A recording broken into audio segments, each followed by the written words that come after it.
Welcome to the Liberty Collaborative, where the past meets the present in the fight for freedom. We uncover the roots of liberty, spotlight the people who shaped it, and explore what it takes to preserve it today. We'll be ready to think deeper, stand stronger, and act with purpose. We're in the right place. Let's reclaim what matters most. And welcome, everybody, to another episode of the Liberty Collaborative Podcast. I am one of the hosts here, Aaron Bowman, and happy Thursday morning to you. We are actually only 9 minutes behind, which is not too bad. Welcome, gentlemen. I have Mike Hancock with me, Chris Coyle, and as always, Jake Carl Smith. Good morning, everyone. How are you? Doing good. I love that shirt you have on, gentlemen. All right. Sorry there. I had your voices turned down. Now everybody should hear you. I think I'm doing everything. It's a good-looking shirt, Aaron, I got to say. Oh, thank you. You should pull your camera down for a minute so that people can see it. There you go. Yeah, I need to get one of those, man. You too, Michael. Well, it'll work good today when I'm standing at the polls. Hopefully. All right. Look at there. Oh, beautiful. Hey, Chris, we got the other one for you that says the original badass Republican. There you go. You know I like that. So that's pretty good. So this morning, for those of you who are watching live or on the restream, what have you, we are going to be talking about the federal shutdown because we're in day 23, I believe, and this shell game of this continuing resolution. So hopefully this will answer some questions for people. We'll dive in a little bit of what it is, why it's happening, and we got some clips for you to play too. We got some Speaker Johnson and JD Vance to play it. So who'd like to start off? You know, I'll jump in and tee off. Just guys, one of our value propositions to our listeners is we provide more content and particularly context on what really is going on and then historical perspective. I just like to kick it off, guys, by making sure the listeners understand that what they are delaying or shut down is really a 20-year ongoing process of never having normal budget meetings, just what's called a continuing resolution. And when you look at a continuing resolution, we're going to get into it today, it's a shell game. It does not penetrate wasteful spending. It just continues what they've done, has a ton of pork in it, the good old-fashioned name pork, but that means money that's not needed. Entitlements for towns and states. Hey, you give me this and I'll give you a bridge in your place. And it's, I believe, guys, it's leading to a real threat to our national security because China owns most of our debt. So I'll kick it off, Aaron, guys, by saying people really have to drill into this one and understand what's going on here. Yeah, absolutely. You know, the thing is, to your point, Chris, the way things are supposed to work constitutionally is that there are 12 appropriation bills that should be passed every year by October 1st, right? And as you said, for 20 years, we've been going through this whole continuing resolution scenario. And if you look back as far as Barack Obama's administration, his entire administration never passed any of those bills for 8 years. It was always either continuing resolutions or the omnibus bills, right? Or what they also call minibus bills. And so it's something that points to the fact that our congressmen haven't been doing their jobs. They don't do their jobs, and it's hurting us dramatically. I agree with you. I'm sick and tired of them. They've been doing this for 15 plus years, like you mentioned, and can't get it done. And so CR, it doesn't mean continuing resolution. It means can't really. They can't really do the job. Yeah. So that's what's going on. And it's really sad because while they still getting paid, you got people who are suffering economically.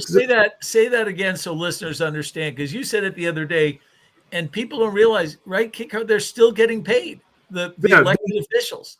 These elected officials that sit in the ivory palace are still getting paid, while Americans who are either work for the government, the contractors for the government, or what the case may be, even our air traffic controllers, they're not getting paid. So this is ridiculous. I think all of them need to be fired. We need to start all over. I'm on both sides of the aisle. I'm sick of them. But where am I going to go? So we got to fight. Well, guys, Aaron, one of the things we talk about is the fact that when someone runs for office, they are running to do a job, and the client or the customer is the American public, and they're supposed to be doing a job for the public. And so what happens is they redefine kind of what they're doing to say, and you guys, don't you love this term? I'm fighting for you. Well, why not you stop fighting for us? And you fight for everybody by stopping so much spending, right? So they say, well, I'm going to bring back this to our districts. Okay, Carl, in Alabama, we're going to bring you this. Michael, we're going to bring you this. Or Aaron, near us, remember when Link Chafee bragged that he built this $200 million connector from the TF Green Airport in Providence, south of Providence, Rhode Island, to the railroad station, and no one rides it. It's empty. So this is the junk they put in there and taking your money and redistributing it. And it's bipartisan, right? It's on the right and the left. Yeah. All the CR is a symbol that everything is broken in Washington, D.C. That's all it is. Yeah. They might as well make it a plaque. Yeah. And start passing out every year, because every year both sides. I mean, they did this. Republicans did this when Obama was in office. It's like they don't know that the suspense is coming up. Why you can't start 6 months in advance and meet the suspense date? But they're getting paid. They believe they're untouchable because they keep doing this and not fixing it. It's just frustrating. It is frustrating, and the thing that you guys make me reflect on is, well, how accountable am I for this actually going on? What have I been doing to hold these guys accountable and make sure that they're doing their job? So how can we do that better? Yeah, Michael, that's true. Is this idea of getting people to understand, because they don't feel the pain directly on our amount of debt. No. But when you explain to people that our debt payment is more than these budgets like Department of Defense, and it's getting bigger, they don't seem to understand what that will mean to them when the federal government can't borrow anymore.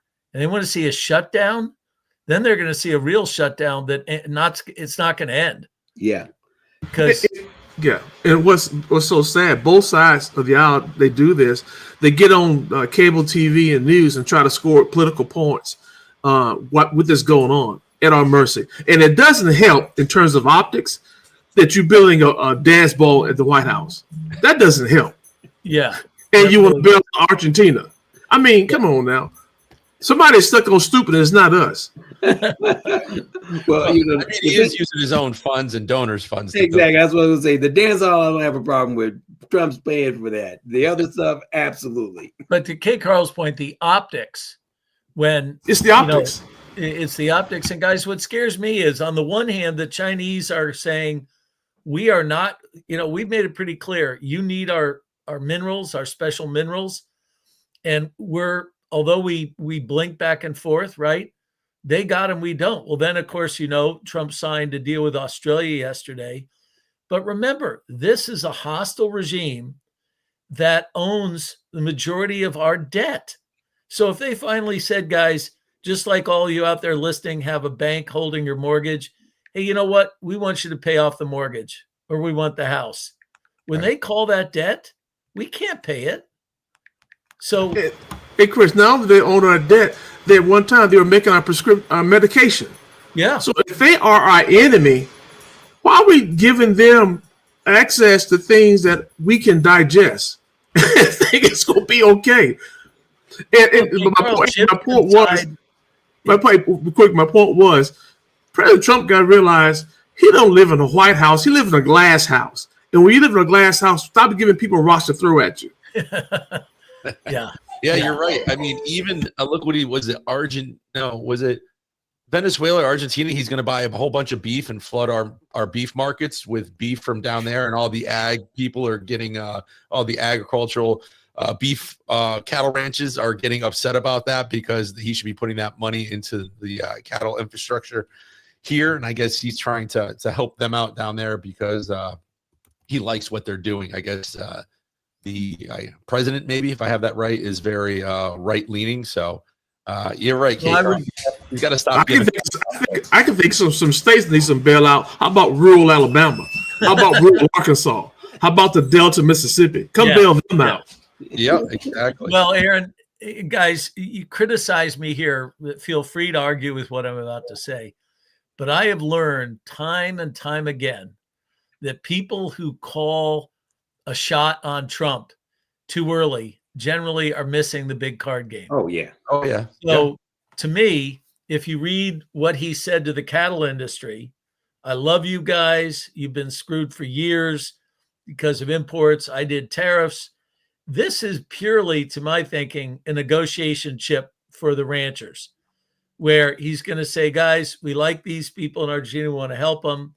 But hey, if you'll not get greedy and not jack up the price of beef, so we'll see. But I think it's a negotiating tactic. When you don't have leverage, you find a way to create leverage. Exactly. I think that, as you're saying, you can't look at what Trump does and just poo-poo on it, because there's always an angle that he's working. Yeah. Constantly. So what you're likely to see over a small amount of time is all of a sudden what he has done makes perfect sense and is benefiting the people of this country. Now let me play contrarian what I just said. Okay.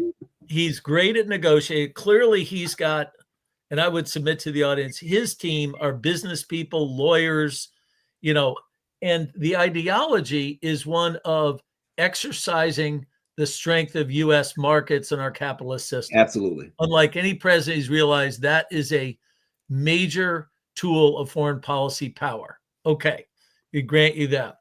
But Trump also has a history of real estate development where he used debt. And when it didn't work out, the bank walked away with huge losses. Remember Atlantic City? Oh, yeah. And people criticized him and said, oh, my God. He said, that's business. Oh, it didn't work out. Sorry, take the building. Yep. So I worry that Trump has gambled a lot, taken big swings at the fence and made a lot. But in this case, he's gambling our money and seems not to worry about deficit spending. And yet we have what was supposed to be here in a conservative controlling Congress, conservatives controlling the White House. But are they worried about this like we are? And we think a lot of people should be. Yeah, and real quick, I just have to apologize to everybody. I don't know what's going on with StreamYard the last couple of days, but I don't know if they're part of the ASW servers that we're having issues, but our audio is kind of spotty. We're freezing up, so just bear with us. It is technology. We are in different locations. Two of us are in Connecticut. We're in Colorado and Alabama. So, and K. Carl's mic, I don't think is working, so he needs to connect his mic to come back on. And so we're kind of a dumpster fire today, but we're going to get through this. We're going to get through it. And I would even say, guys, I think maybe like just because talking about people about the whole CR and what it really means. And an easy way of putting it is like saying, hey, you have a maxed out credit card and you're going to try to refinance it every 90 days. It's just at some point, it's not going to happen. And like you said, we don't have the assets if that debt is called by the Chinese. And that's kind of a scary thought. Yeah, and the thing with the Chinese, they don't have the majority of our debt. It's only about 1%. I think they have like a little bit over $1 trillion. We're $37 trillion in debt. Yeah, sure. And they'd be absolute fools to be carrying like the majority of our debt, right? But the point is that our debt is on a train headed off a cliff, and we've got to really do something about it. And I think to your point, Chris, can we actually point to Trump and say that he's managing that well? I think time will tell. I think that the tariffs are bringing in additional income that helps to reduce the deficit. I think when you do lower taxes, history shows that ultimately it actually ends up increasing the amount of revenue that comes into the government. And so you got to deal with it from at least two different places. You got to cut costs and you got to increase revenue. That's the only path to building a bridge over that cliff. And so far, I think he's leaning in that direction, and it might work out, but it's a long-term thing, and nothing that's going to be totally taken care of in Donald Trump's period in office. Very interesting. Yeah, and I'll even say this, I got some notes here. I put some stuff together this morning, and I try to bring in the historical aspect of some of this stuff, what our founders had spoke about, and I also do that on the right vibe. And Madison called debt the greatest of dangers to be feared because it brings corruption and dependence. And I think that's a pretty powerful statement if we look at everything that's been going on over the last couple decades in this country. Yeah, that is. It really is interesting. Michael, you often talk about how words are twisted and sort of redefined. Almost, folks, like you reset the goalposts, right? And so I just looked up and I did this search. What does the term budget hawk or fiscal conservative mean? And those teams, they're a budget hawk or they're a fiscal conservative. Well, you know what? According to AI, there are policymakers who advocate for prudent and restrained government fiscal management, emphasizing balanced budgets, reduced public spending, and limited national debt, et cetera, lowering, fiscal conservatives, reducing spending, all these things.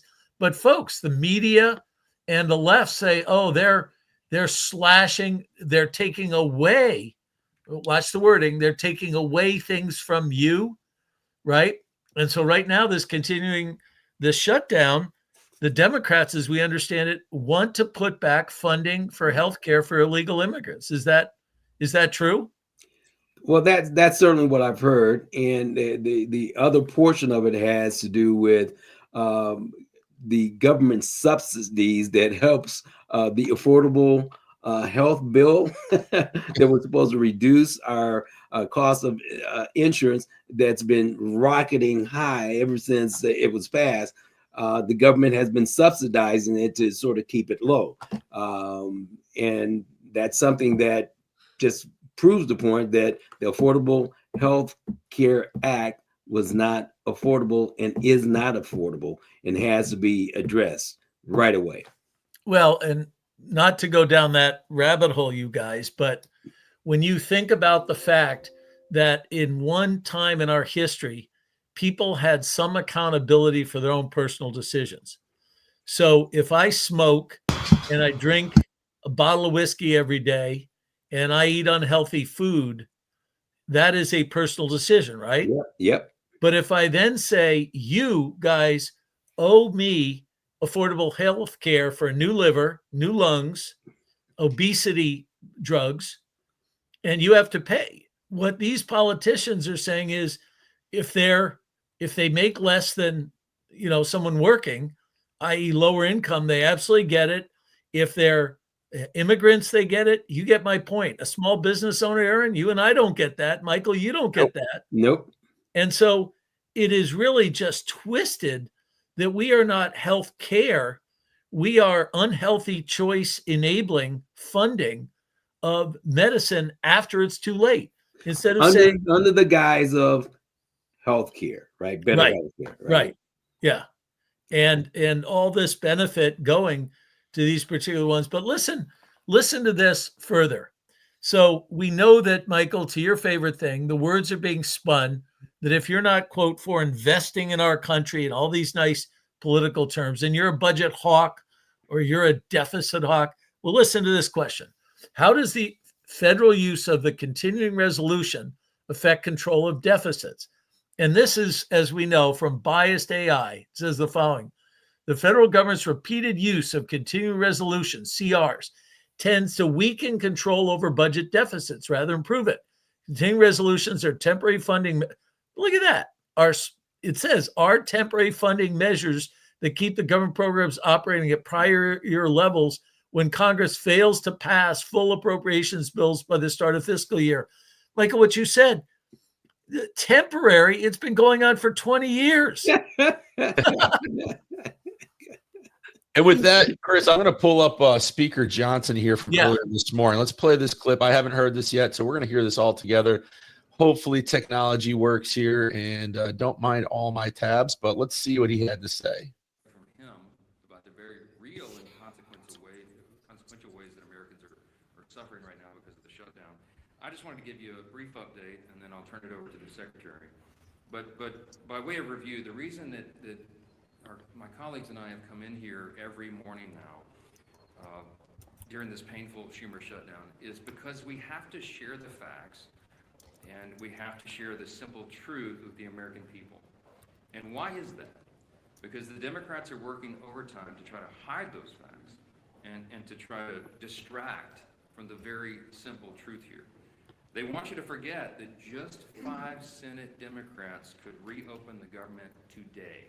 All we need is 5 of them. They try to pretend that their counter-proposal deal doesn't reinstate free health care for illegal aliens. Oh, there you go, Chris. There's your answer for that. Right. Does not. $200 billion of taxpayer funds. They try to pretend that their counter-proposal would not send billions of dollars in wasteful spending for social projects in foreign countries overseas.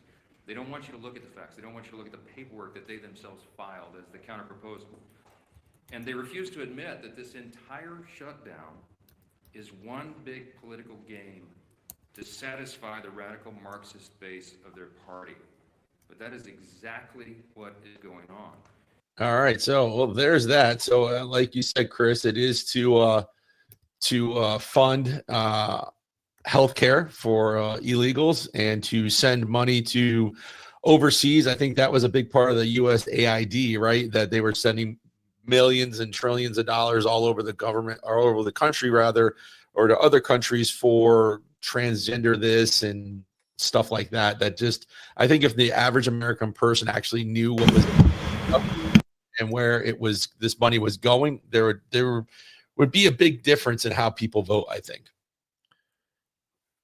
Absolutely true. And one of the things we know, I hope Kay Carl can rejoin, but we've talked about it with Marxism that he's studying in Frederick Douglass, is that when you control the narrative, when you control the definition of things, when you limit freedom of information, look at these totalitarian governments in Russia and China, their number one thing is to shut down dissent, shut down the truth, and propagate lies.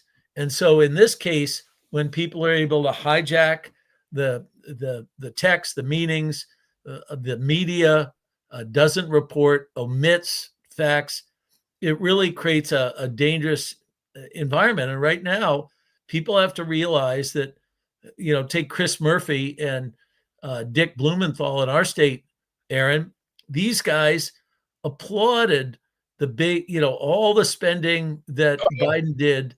And now if it goes to Connecticut, they remain silent. They figure out a way to criticize Trump, but they have been part of just a massive waste of money. And it goes across both aisles. It sure does. And I'm going to see if I can bring up Kay Carl. Kay Carl, I'm going to unmute your mic and see if it's working. Hey, can you hear me? Yeah, we can hear you now. I'm having video problems, canine problems this morning. I want to go out and use a bathroom, so you're just going to be able to just look at my avatar that I have up there. But here's the thing about what's going on with this, how the left is doing this. What you just showed, what the Speaker of the House said about what the left is, what the Democrats are trying to do, that's not covered in mainstream media. In mainstream media, all they talk about by not passing the continuing resolution, Obamacare premium is going to skyrocket. That's all you hear. That's all you hear. Yep. And I've been, in the morning, sometimes when I get up, I just thumb through some of the morning shows, ABC, CBS, and in the last week and a half, I've never heard what Speaker of the House just said. I got it through conservative talk shows, but on mainstream media, they don't say anything about the Marxist agenda of the Democrats, what they're pushing through. They don't talk about that. The only thing they talk about, they got to badmouth the opposition, right? That they hate gay people and they hate poor people. Yeah. You are 100% right. And I think I just figured out what was wrong with everything. I had my VPN on, and that's why everything was so messed up this morning. So just shut that off. And I'm like, oh, my VPN's on. I didn't realize that. So I think that was probably 85% of our problems this morning. So Right. Like a continued resolution to me. For some time. I'm just going for some time, right? yeah. Take off that aluminum hat, Aaron, you're wearing one from time to time. But K-Car, you're absolutely right. I was speaking with an old friend of mine yesterday, and he's literally in total panic about what's going on and what Trump is doing to tear this country apart.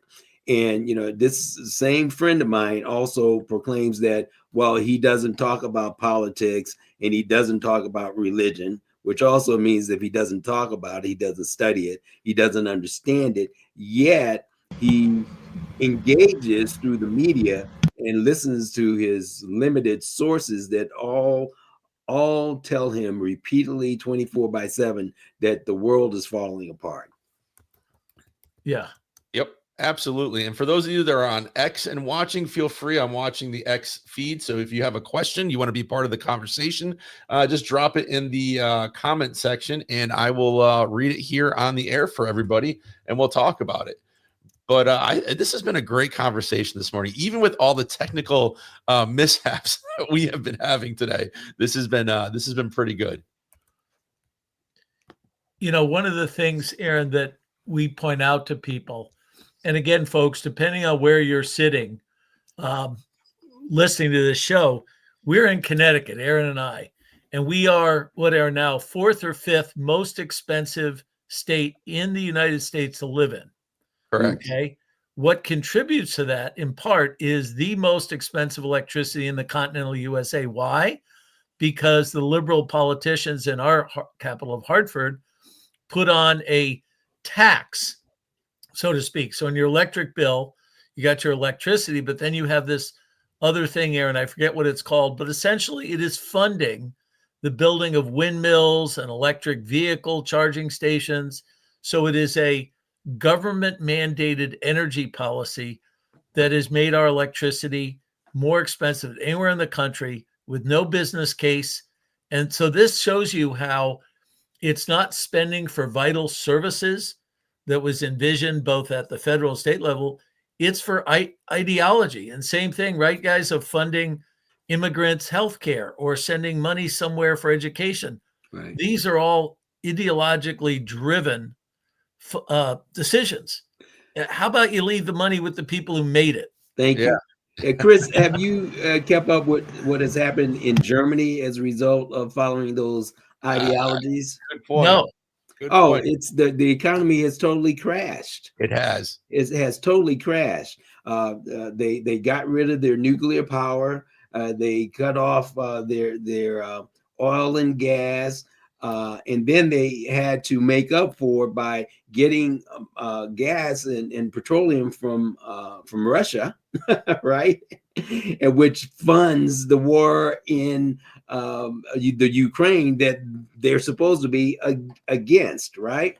And so, in fact, my latest op-ed, I've got one that's coming out today that actually contrasts what happened in Germany with what is occurring in Colorado, because the Colorado state legislature and government is following that same path, running ultimately Colorado into future blackouts pretty quickly.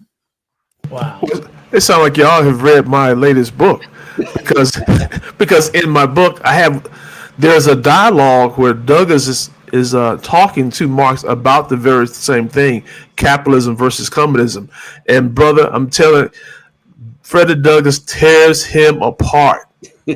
Tears Marxist apart. Marxists can't stand toe to toe with Douglas. No. And so that's interesting. Yeah. That's a shameless plug, by the way. I didn't do a good job of it. No, absolutely. Absolutely. Well, when you think about this shutdown and what Trump wanted to accomplish, which was to reduce the size of federal government, I'm curious that the Democrats have sort of forgotten that this actually gives Trump the opportunity to Does. continue to do what he was planning to do, right? I mean, so it's fascinating. Guys, let me share something that I think you'll find interesting. Okay, Carl, you know this guy, but I had a classmate in a thing I went to a few years ago, the Charter Oak Leadership Program. Very smart lawyer, worked on Wall Street, helped the Trump administration during the campaign, being on the lawyer phone, lawyer 911, if people saw voting irregularities. Anyway, he took a job with the Trump administration and the Small Business Administration as a senior attorney.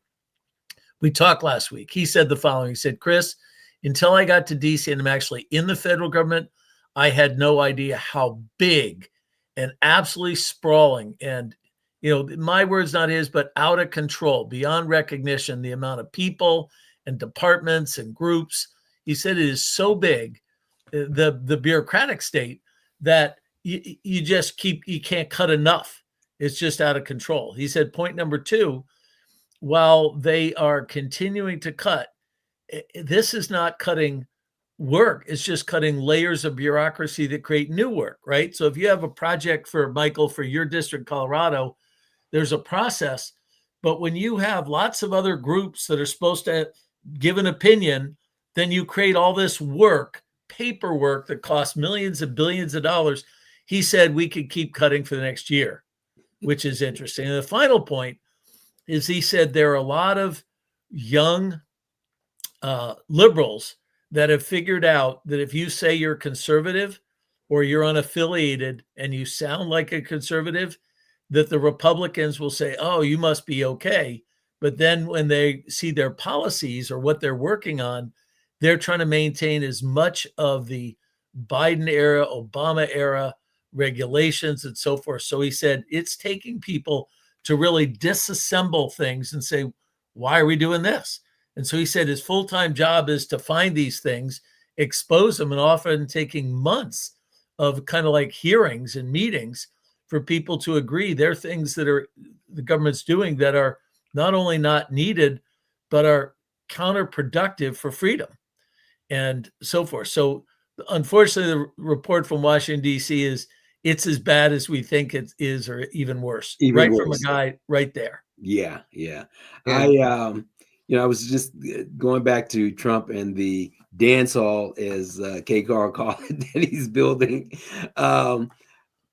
The thing that, I'm hearing on some of the newscasts, they're like all up in arms. Oh, my God, Trump's, and he didn't go through this committee and this committee or that committee to get things in, because the reason that he doesn't is he knows that all of those committees are things just designed to slow things down dramatically, right? So he's taking his own money, he's getting it done. Probably in the next couple of weeks, we'll have a dance hall. I'm exaggerating only a little bit. And I'm gonna be mad as hell if I don't get invited. Yeah. That's Michael. That's a good use of words. I love very good writer, talker. Aaron, so dance hall. Just a small little. I don't think Trump would ever be seen in a dance hall. So, real quick on X, we had Jennifer post, and she said it's been. She posted an image of the entire ledger, and it looks like $3.84 billion in social services since July. Wow! It just mind-boggling. So thank you for that, Jennifer, for posting that. That's a lot of money. Yeah, that's crazy. Yeah, it really is crazy. And that's what they could find. Right. Yeah. Oh, okay, Carl, that's the other thing my contact in DC said is although he's in the Small Business Administration, they moved him over to Treasury because they need lawyers going through all these investigations, all these things. And he said, Chris, the amount of money the Biden administration was shoveling down black holes with no tracking, as you know, there was no code number of who. He said they were getting rid of as much money as fast as they could to as many liberal. He said it was unreal that they literally go around turning these spigots off as if someone to drain the pond. Will anybody go to jail over this? I mean, this is corruption to the highest degree.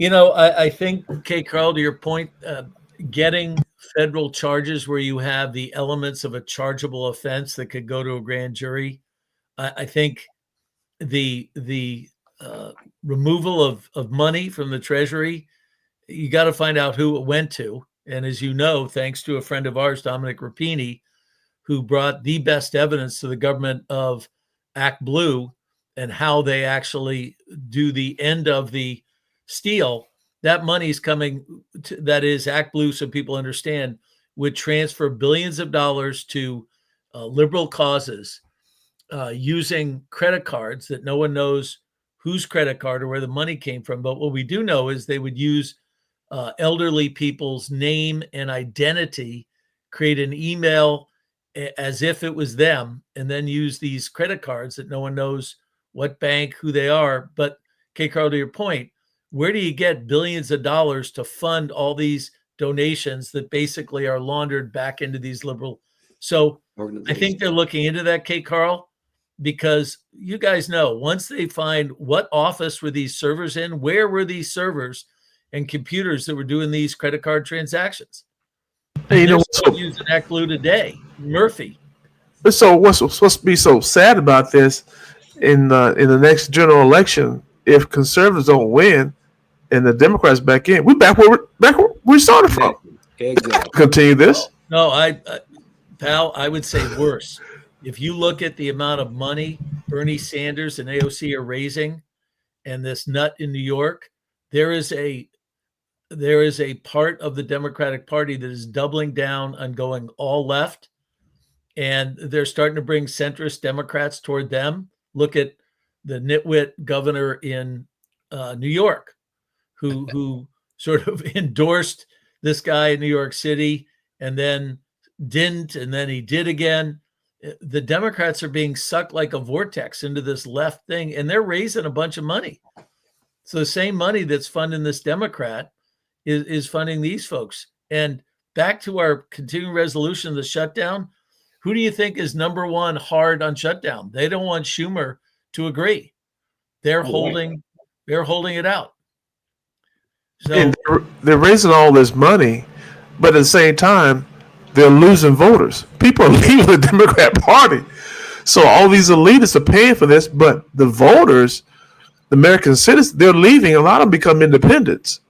Yeah, leaving the Democrat Party. Yeah, one of the interesting things that I'm seeing is that the Republicans actually are being, I think, pretty smart in how they are approaching this. They're keeping people aware of what's going on a daily basis. They have just presented a bill today that basically says, let's pay these specific people, and they will have, of course, Democrats vote against it, right?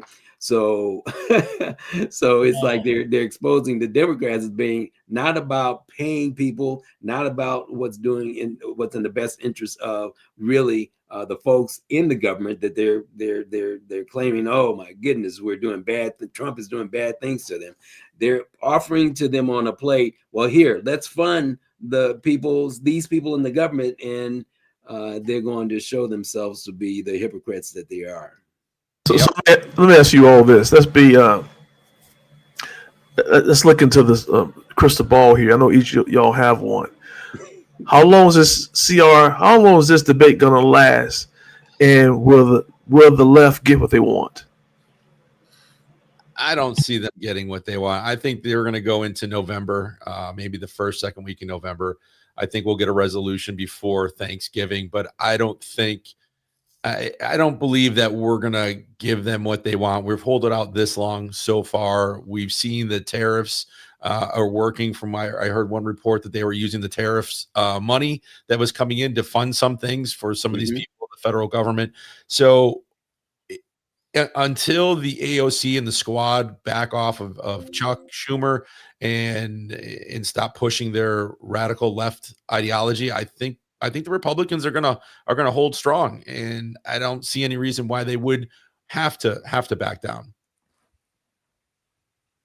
Who's winning the narrative right now in terms of public opinion? I think it's the left. So, Michael, what do you think? Yeah, I actually think it's the Republicans. I don't think the left is winning anybody except the crazy no kings bunch, right? I think that the longer they hold out and the more the Republicans actually put forward bills that actually address short-term problems like let's pay public employees. And I think when the Democrats reject that, it doesn't do them any good. It doesn't do them any good. All the Republicans say, let's pay people. All the Democrats say no. And they've been caught on record in a few different occasions, basically saying, oh, well, the longer we let this go, the worse it's going to be for the Republicans. But all the polls that I'm seeing are indicating quite the opposite. Well, and if you look historically, K. Carl, I'm not sure there's a dispositive lesson in looking at history, but when Newt Gingrich, when the Republicans tried shutdowns, I would submit to you, the chief executive officer, the president, the person who has sort of the more powerful bully pulpit can end up from a perception standpoint looking like they're winning. And in this case, if you just looked at it, no substantive valuation on who's ready, or just kind of the game, Trump has got an amazing bully pulpit. He's winning foreign policy. He's winning just every day. There's something new. This agreement, I don't know if people understand how important this agreement with Australia is on critical minerals. So he seems to be on a wave. And the thing about Trump is, which the Democrats may have missed, is he's not a budget hawk. He likes spending. So, this idea that Trump's there, I think optically, Trump looks like he wants to keep going and do good stuff. The deficit doesn't seem to worry him too much. As everyone knows, it worries us, and it should worry all of you listening. Yeah. But that said, I think K. Carl, Michael's right that, and Aaron, because of the backdrop, the left's got the mainstream media on their side, but Trump's momentum and the tariffs and everything he's doing, people are going, shutting the government down just doesn't seem like something Donald Trump's doing, cutting its size down, but not stopping it. So I think optically the left, while they may think they're winning, it's kind of like Kamala Harris spending, what was it, $1.7 billion in the last 2 weeks of her campaign. She could have spent $7.1 billion. It wouldn't have changed the outcome. So I think the more the left lies about the shutdown, the more people are saying, the people are starting to see through this stuff. Well, I think that the leaders of the Democrat Party, they know they're not winning, but let's don't underestimate that the left, they're the wizards of propaganda and the masters of deceit. They'll get the masses to think they are winning, and Republicans have a terrible job of combating that because sometimes they don't get that message out there clearly. Well, and Kickoff, I would absolutely agree with you until the Trump era. Trump has been excellent over the years of just taking, he knows what they're going to do. Every time so he's always planning and working with, I think, the current set of Republicans who are actually all aligned with him, which is different from what happened during the first administration, right? Great point. So what you see is the Republicans and Trump actually scheming and working together, and they, from at least my observation, they are driving the narrative, and the things that the Democrats are doing, it just looks silly. It really looks silly. Yeah. It sure does. Well, hey, gentlemen, we are at 44 minutes. We went a little long today, and I have to go look at a new canine for the house. So I got to hopefully kind of wrap this up a little bit if you guys are good with that. All right. Well, you can come get one of my canines. Yeah. Sounds like they're getting you, K. Carl. Yeah, that's why you can't see me, man. They're all over me. What kind of dogs, K. Carl? Does it matter?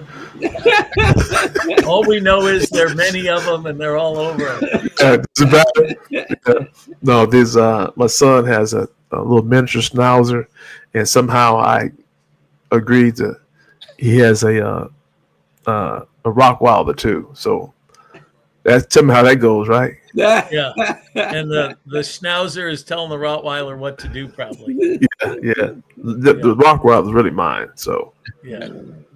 That's great. Well, thank you guys. What a fun show. Yeah, it was a great show. And for those of you who are watching still, thank you for staying with us. Always drop in your comment or leave a question to be part of the show. And we will see you next Thursday at approximately 10:30 a.m. Eastern Standard Time here on X and on YouTube. So thank you for watching, and we'll see you next week.